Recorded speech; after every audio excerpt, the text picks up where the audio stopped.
do jardim do Éden, e uma espada inflamada que andava ao redor para guardar o caminho da árvore da vida. Tá? Aqui está. Havendo lançado fora do jardim, pôs querubins e guardou o jardim do Éden. Agora Deus está guardando a sua palavra. Como que Deus fez? Quando Deus colocou guardas, ou a espada é a palavra, antes que ele colocasse o casal para fora, ele pegou o casal, isso está em Gênesis 3, e cobriu com peles.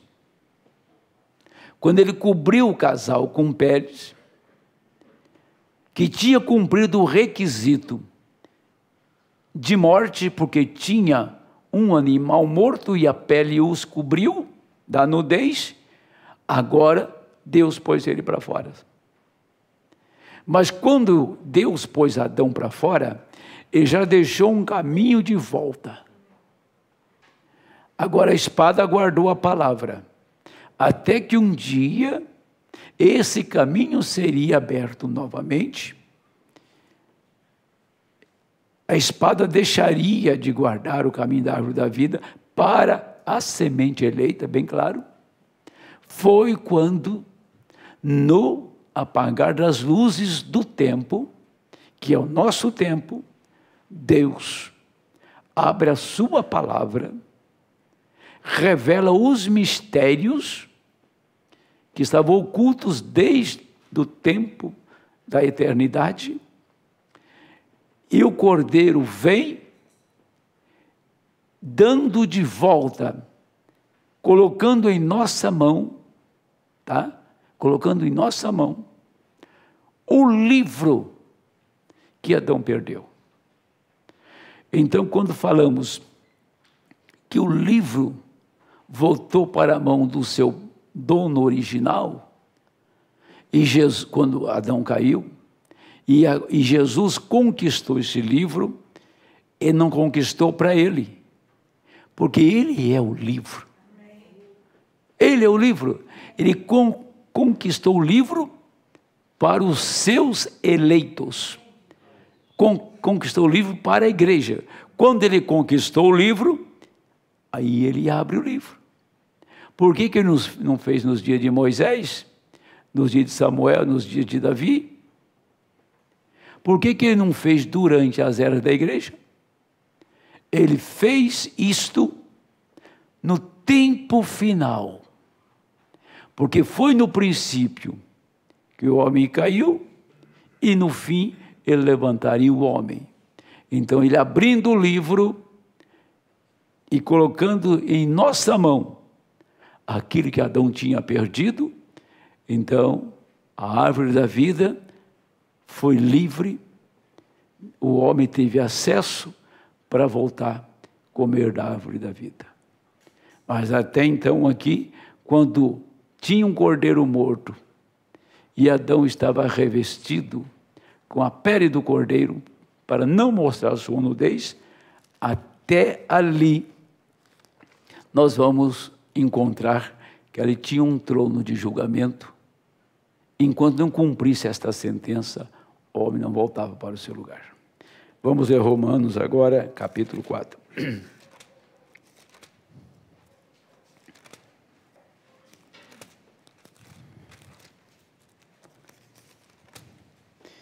Fala de Abraão, não é isso?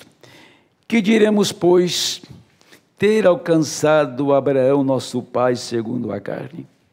Porque se Abraão foi justificado pelas obras, tem que se gloriar, mas não diante de Deus. Pois que diz a Escritura, creu Abraão em Deus, e isso foi lhe imputado como justiça. E Paulo segue. Ora, aquele que faz qualquer obra, não lhe imputando o galardão segundo a graça, mas segundo a dívida. Mas aquele que não pratica, porém crê naquele que justifica o ímpio, a sua fé lhe é imputada como justiça. Assim também Davi declara: bem-aventurado o homem a quem Deus imputa a justiça sem as obras, dizendo: bem-aventurado aquele as maldades são perdoadas, cujos pecados são cobertos. Bem-aventurado o homem a quem o Senhor não imputa o pecado. Vem, pois, esta bem-aventurança sobre a circuncisão somente, ou também sobre a incircuncisão? Porque dizemos que a fé foi imputada como justiça a Abraão, como lhe foi, pois, imputada, estando na circuncisão ou na incircuncisão? Não na circuncisão, mas na incircuncisão. E recebeu o sinal da circuncisão, selo da justiça da fé, quando estava na incircuncisão, para que fosse pai de todos os que creem, estando ele também na incircuncisão, a fim de que também a justiça lhes seja imputada. Então, vamos ler o 7 e o 8. 6, 7, 8. Voltando. Assim também Davi declara: bem-aventurado o homem a quem Deus não imputa justiça sem as obras, dizendo: bem-aventurado aquele cujas maldades são perdoadas, cujos pecados são cobertos. Bem-aventurado o homem a quem o Senhor não imputa o pecado. Senhor Deus, nós te pedimos, no nome do Senhor Jesus Cristo, nessa simples maneira de expressar, essa simples maneira de agir aqui no púlpito, Senhor, dá-me graça para passar esse texto para a igreja, para que possamos, Senhor Jesus, ter um encontro com o Senhor neste lugar. Em nome do Senhor Jesus Cristo nós oramos. Amém. Senta aí. Deixa eu passar essa notícia aqui, porque depois eu paro. A mãe Creuza pede oração por Kelly, que teve um infarto e se encontra no hospital. Irmão Arche pede oração por sua esposa, irmã Márcia, que passará pela equipe de neurocirurgiões na segunda-feira para decidir a cirurgia.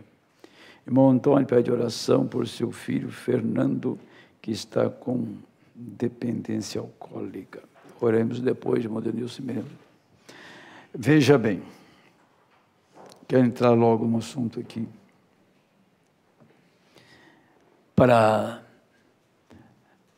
Eu estou bem calmo hoje, né? Eu estou fazendo um pouco de economia de voz, até que eu possa falar mais adequado, né? Espero que amanhã eu tenha uma fono e vamos ver os exames que virão por diante. Recordem, o primeiro trono de julgamento estava sobre a terra, esse que nós lemos lá em Gênesis 4. Estava sobre a terra, estava no jardim do Éden. E o último trono do julgamento estará sobre a terra, no fim dos tempos, o trono branco.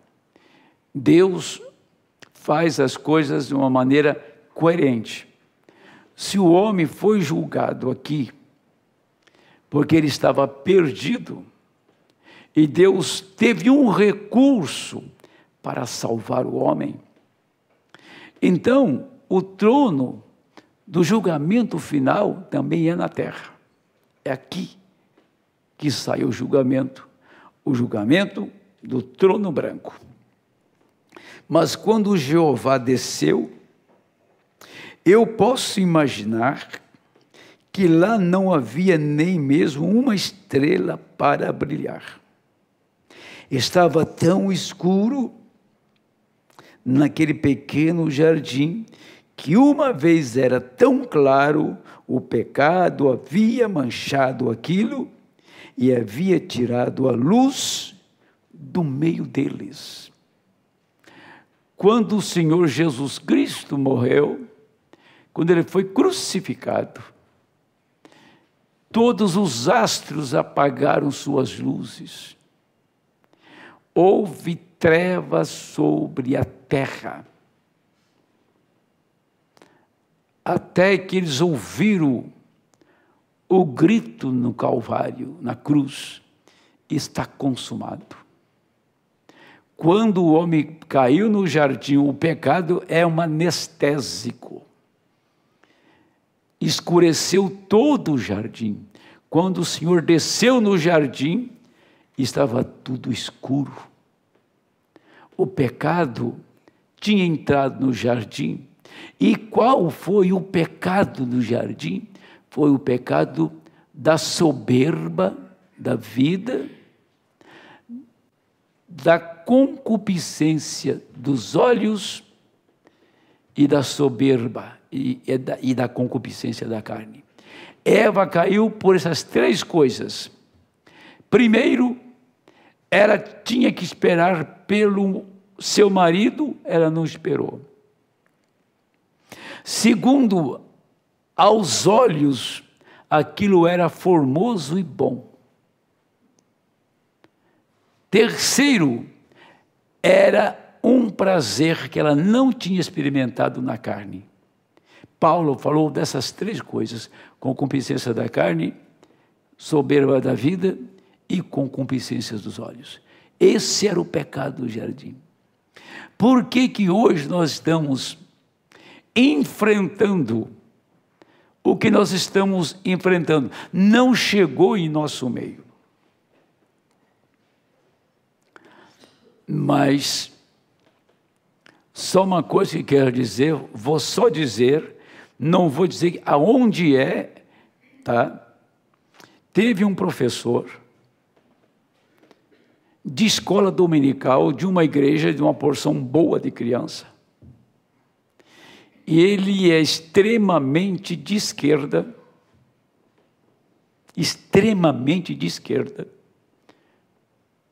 Hoje ele não está mais na mensagem. E ele ensinou essas crianças por muito tempo. Ninguém sabe o que e ele não era um professor de curso primário, de secundário. Ele tinha alguns cursos acadêmicos na área jurídica. Tinha uma grande estrutura. Quem sabe a semente que ele plantou nessas crianças na igreja onde ele foi professor há muitos anos? Entendeu? Então isso pode entrar a qualquer momento, acontecer em nosso meio. Pastor, isso não vai acontecer, isso é impossível. É impossível para o eleito. Mas quem pode dizer que todo grupo na mensagem são todos eleitos? E vocês acham que o diabo não tem os seus agentes? Ele tem os seus agentes para comandar, para infiltrar no meio da igreja, para colocar sua semente. É um tempo de vigilância, é um tempo que nós devemos estar atentos. Eu não trago, nenhum pastor do nosso meio traz política no púlpito e nem qualquer influência sequer do mundo religioso. Nós temos o compromisso de trazer a palavra, de defender a palavra, tá? E para mim defender a palavra, eu tenho que defender tudo que é contra a palavra. Tudo que não é verdadeiro tem que ser combatido. Às vezes pode ser que tenha pensamentos que não convergem para a palavra e quando se confronta com a palavra, se estranha. Eu posso pensar que eu estou certo. Eu posso pensar que eu estou certo. Mas um dia eu vou descobrir pela palavra que eu não estou certo. Alguém vai ter que falar para mim. Alguém vai ter que pregar para mim que eu estou errado. E que eu não devo fazer aquilo. Agora eu vou olhar para o que falou para mim, seja um pastor, ou seja um irmão da igreja, e vou colocar uma marca nesse camarada, porque ele está contra, ele está de olho em mim, ele está, como se diz, ele está monitorando a minha vida.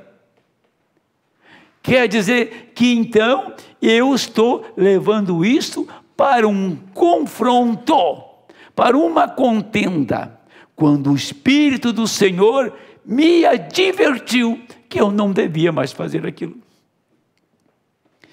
E se eu, ou se você, se nós temos o Espírito de Deus em nós, nós vamos descobrir e levantar a mão e glorificar a Deus. Por Deus ter cuidado de ti, cuidado de mim, com respeito àquele assunto. Muitos torcem a cara e não examinam o suficiente para saber que aquilo está em favor dele. Ele começa então a ter uma luta, uma contenda com seu próprio amigo, que está lutando em favor dele e ele acha que está contra. Isso é fácil de entender, é razoável isto, é só não se armar, é só não se armar, ficar de unha assim esperando para dar o bote, é só não se armar e descansar, esperar, descer no coração, assentar na alma aquilo e você verá que é Deus. Por isso, agora que o jardim estava escuro, não tinha luz no jardim, porque o pecado tinha entrado. A morte de Cristo escureceu, não tinha luz nenhuma ali, porque Jesus estava consumando, Jesus estava expondo a Satanás, Jesus estava derrotando toda hoste maligna do inferno, toda horda de demônios estava sendo derrotada no Calvário. E ele sendo Deus, Emanuel, Deus em carne. Então Deus puxou uma cortina para não ver aquela cena, porque o Senhor tinha que afastar daquele homem tão obediente. O Senhor tinha que deixar de ouvi-lo, pois ele orou 3 vezes no jardim do Getsemane, repetindo as mesmas palavras: se é possível, passa de mim esse cálice. E na cruz, em agonia, aos olhos dos homens em desgraça, ele clamou ao mundo amaldiçoado e ele disse estas palavras: por que me desamparaste? Por que me abandonaste logo nesse momento, nesse episódio dos mais difíceis? Mas para isto eu nasci, para isso eu vim ao mundo, para esta obra ser realizada, para esta causa eu vim ao mundo. Então, quando ele estava terminando, ele bradou na cruz: está pago o preço. Está pago. Ninguém tem que dever mais um centavo. Eu paguei tudo que Adão perdeu. Eu recuperei tudo aquilo. Tudo está pago. Não que eu fiz alguma coisa, que eu fui um investidor, que tenho parte naquilo, um banco de investidores. Cada um faz um investimento e depois você vai lá e retira, aquilo que rendeu para você os juros e os dividendos do seu investimento. Não foi assim. Ele pagou. Você não investiu um centavo, você não pôs nada ali, tá? Ele fez tudo. Nós não fizemos absolutamente nada, foi só graça, graça, graça e nada mais. Tudo está pago. Não receber isso é um desvario. Não receber isto é uma loucura. Não dar ouvido a isto, meu Deus, ninguém conhece a graça da maneira que deve conhecer, se não for através da abertura da palavra. Deus enviou um profeta para revelar o que a graça significa, amém? Isto é graça, nada fiz. Agora, tudo o que eu faço é em apreço aquilo que Ele me fez. Eu não posso pagar por isto.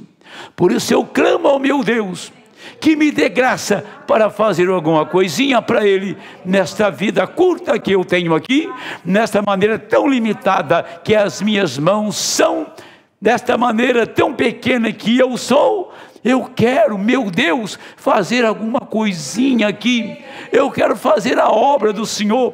Eu quero ser apenas uma testemunha que Jesus Cristo morreu e ressuscitou e pagou todos os meus pecados ali.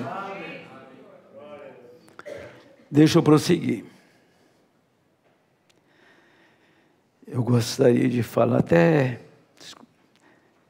acabar a minha voz.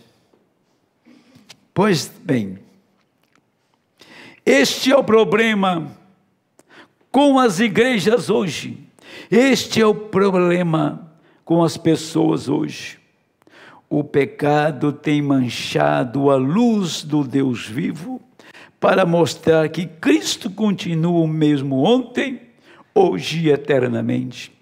Ele vive para salvar até o último e para curar a menor pessoa que estiver enferma. Viu? Não é só a salvação, é a peça principal. Eu quero dizer para você que Ele cura ainda hoje. Que Ele é curador ainda. Por isso não vou me entregar com essa voz que eu tenho, vou voltar à voz que eu tinha.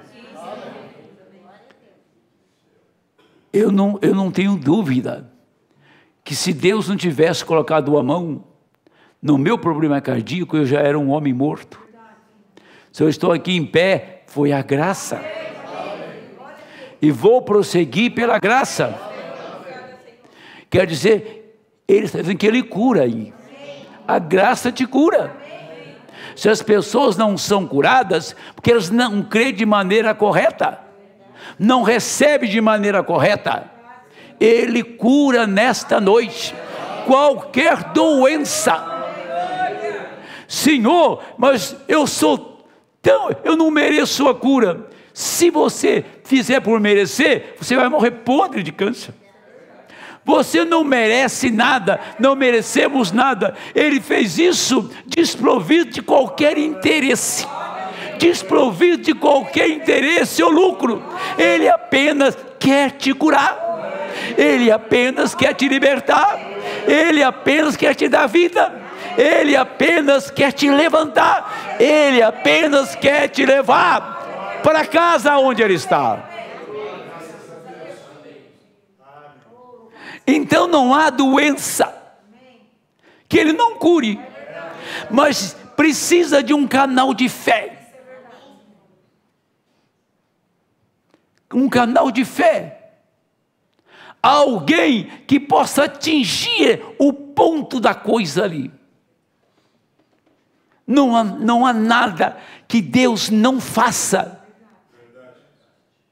Um homem que vê o seu exército em aperto, e as horas passando, e o sol ia se declinar, diz a Bíblia que nunca houve um dia como aquele, e não vai se repetir nunca mais. Um homem parou o sol, por 11 horas e 40 minutos. Josué, sol, para-te aí, lua, detenha-se no vale de Ajalon. Ele foi à luta. Ele não cruzou os braços, não. Foi à luta. Lutou 2 dias. O sol levou 2 dias para se pôr. Enquanto tinha um inimigo em pé, Josué foi lutando, ele e os seus homens. O sol está brilhando. O sol da justiça está brilhando. Tem uma espada na mão do Josué desta hora, que é a igreja dele. Lute por isto. Lute por isto. Porque onde o sol está brilhando, a graça está em nosso meio. Vá lá na barba do diabo e arranque da mão dele o que não é dele. Vá lá na barba de Satanás, diz: Satanás, isso não é seu. Eu tomo das suas mãos, porque eu requero isso em nome de Jesus Cristo. Satanás, isso que está aqui não é meu, também é seu. Leva essa desgraça embora daqui. E ponto final. Só tem que falar com autoridade na palavra, crendo verdadeiramente. Deus se agrada de quê? Da fé. Sem fé é impossível agradar a Deus. Tendo ousadia para entrar no lugar santíssimo, disse Paulo, tendo ousadia para chegar diante de Deus. Ousadia é coragem.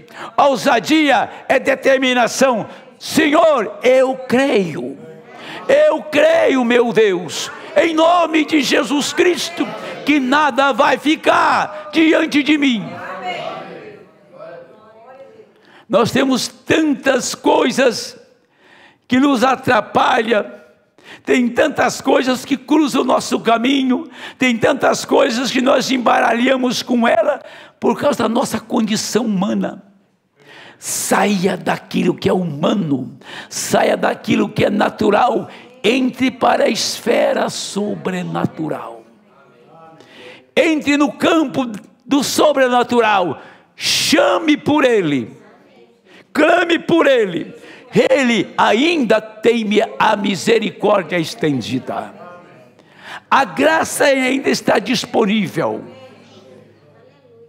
Igreja, é um tempo que você, que eu, nós temos que manifestar esta fé que um dia Elias carregou com ele, que um dia Elias criou esquilos, que um dia Elias levantou os mortos, um dia Elias curou os doentes, um dia ele veio fazer esta obra, mostrando que Jesus Cristo era o autor daquilo, que ele era apenas o instrumento, a ferramenta que Deus tomou em sua mão para manifestar Jesus Cristo. Hoje você é esta ferramenta, é esse instrumento na mão de Deus para manifestar essas coisas. Lá veio, ou seja,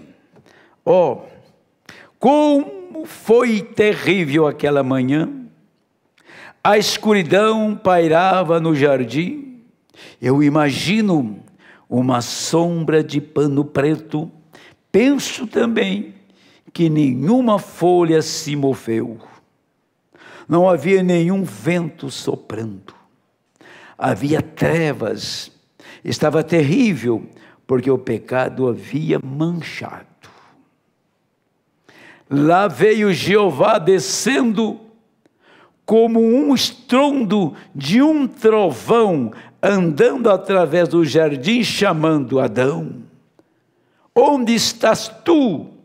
Isto foi quando Adão viu que estava nu e havia pecado perante Deus. Ele se escondeu e tentou fazer uma religião para si mesmo, mas isto não deu certo.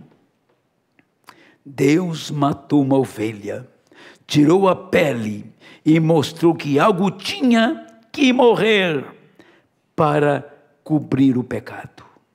Unir-se a uma igreja nunca cobrirá nenhum pecado. Nenhuma confissão sem lágrimas cobrirá pecados. Isto tomará tristeza, e o arrependimento e a graça de Deus para cobrir o pecado. Pelo sangue de Jesus Cristo, aquele Deus sacrificou no Calvário para cobrir os pecados. Lá no jardim, naquela manhã, quando o pecado estava tão negro, Jeová veio.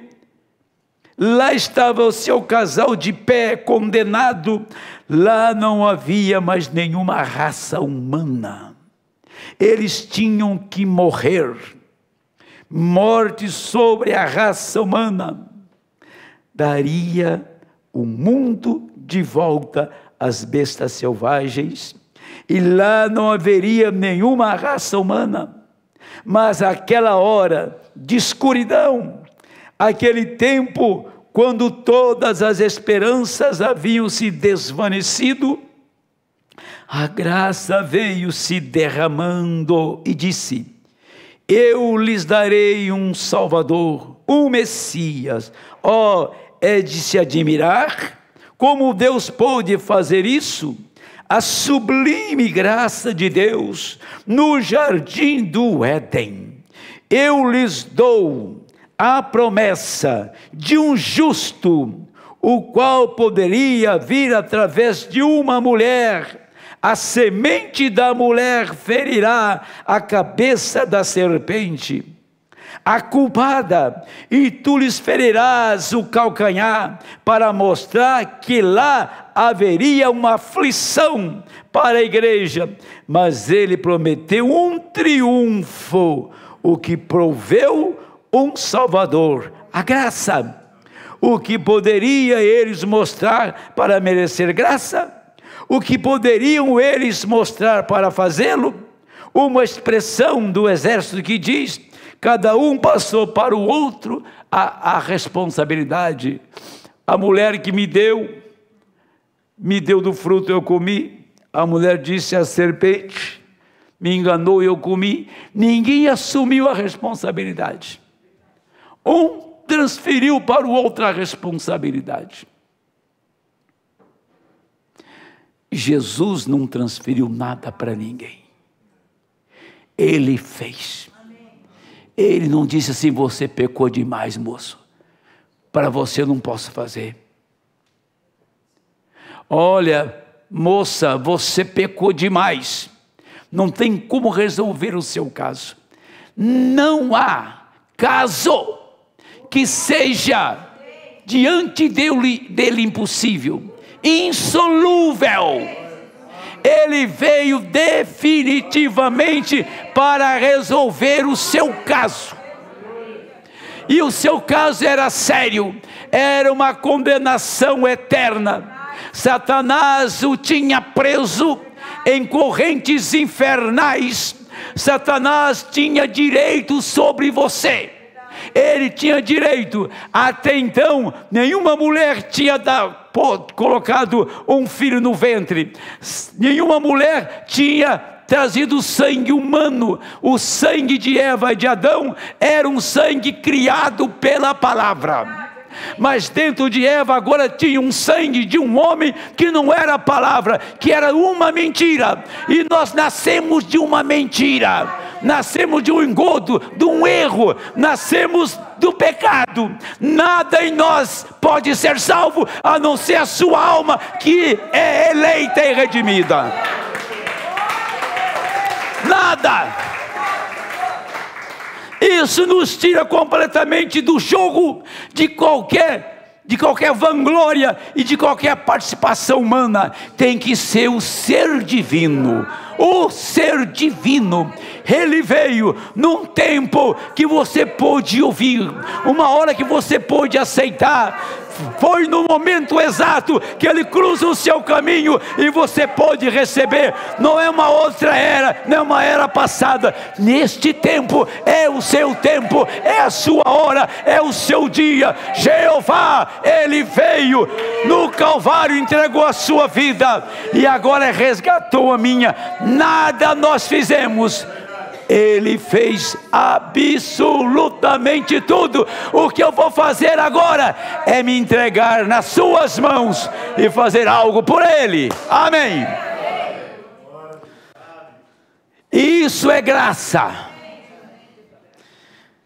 Eu fico pensando, porém Deus proveu graça, isto veio quebrando. Ele disse: mas eu farei um caminho, de algum modo eu te salvarei.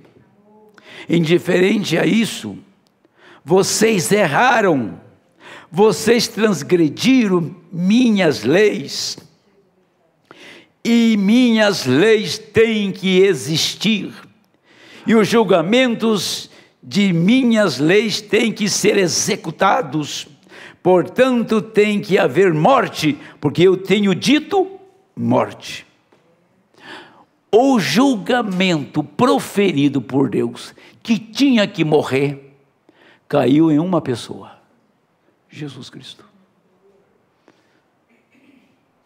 Não foi o animalzinho que cobriu o corpo de Adão e Eva, o cordeirinho que morreu. Não foram os cordeiros que morreram, os novilhos ao longo da era do Velho Testamento. Quando Deus proferiu tem que morrer, não tinha, os animais eram substitutos.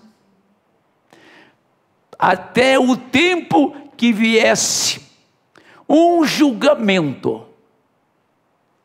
O homem espera por um julgamento para determinar sua sentença. Qualquer advogado sabe disto.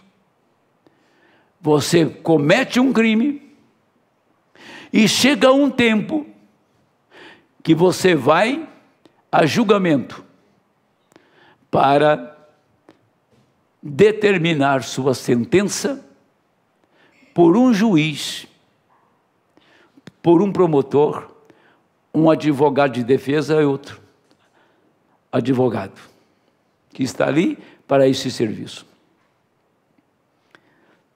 E quando a sentença veio no julgamento, que ia ter uma sentença assim: todos estão perdidos, todos irão para o inferno, não há sequer um salvo. Essa era a sentença.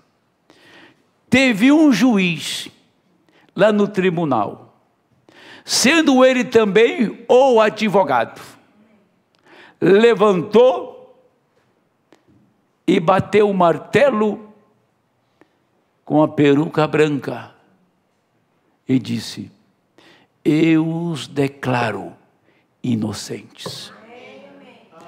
Eu os declaro inocentes, porque eu tenho algo aqui que pagou todo o crime deles.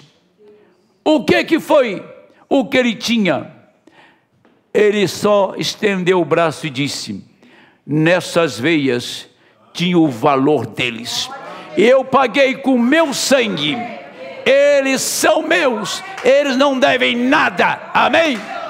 E te chamou. E abre o livro e declara: eles voltam para o livro. Eles têm direito novamente à vida eterna. E aqui estamos nesta noite, desfrutando da vida eterna, porque naquele julgamento Ele te declarou livre. Amém. Deus abençoe. Gostaria de pregar muito sobre isso. Meu tempo venceu, mas deixa eu repetir isso aqui para a gente orar. Você pode ficar em pé.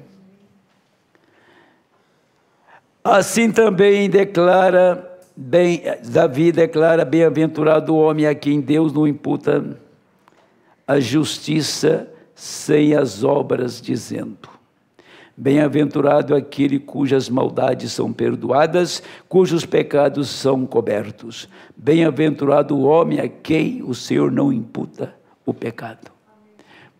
Parar para pensar nisso. O que Davi disse: bem-aventurado Imputar é computar. Certo? Você deve. Ponto. Mas Deus disse, ele não deve. Eu não imputo o pecado. Sabe por que você está livre aqui nesta noite? Porque o pecado não foi mais imputado em você. E por que muitos não conseguem se ver livres? Milhões no mundo presos nas correntes do pecado. Milhões no mundo não têm esta bem-aventurança. Mas você pode dizer, eu sou bem-aventurado, escolhido de Deus, porque sobre mim não foi imputado o pecado. A graça se derramou sobre mim. Por isso, eu estou livre. Entre milhões que estão presos em cadeias de trevas e vão para o inferno, há um povo que não tem pecado. Bem-aventurado é aquele a quem o Senhor não imputa o pecado, e nós não temos pecado. Os nossos pecados Jesus tem levado. Então, nesta noite, se você está livre do pecado, ore para que te encha do Espírito Santo. Amém. Vamos orar, irmão Denilson. Então, vamos lembrar desse pedido de oração aqui. A gente começa o pedido da irmã Creuza por Kelly, com infarto. O irmão Arche, pela avaliação dos cirurgiões, né? A segunda-feira que vem. Irmão Antônio, por um filho que é alcoólatra. Vamos apresentar essas vidas a Deus, tá? Enquanto o irmão Denilson vai dirigir a oração, assim poupando um pouco a minha voz. Deus abençoe. Vamos orar. Senhor Jesus Cristo, Pai querido e amado, queremos, creio, todos nós te agradecer pela misericórdia e a graça que nós estamos ouvindo nessa noite, Senhor. É muito maravilhoso poder estar na sua presença, meu Deus, e nós queremos te dar louvor, honra, queremos glorificar, ó Pai, a ti, Senhor. O preço foi pago, Senhor, um preço alto, preço requerido foi o sangue. E o Senhor desceu à terra, Pai, por amor daqueles a quem o Senhor tem dado vida eterna. Nós, Senhor Jesus Cristo, não teríamos condição de poder agradecer o suficiente por aquilo que o Senhor tem realizado. A obra, Senhor, consumada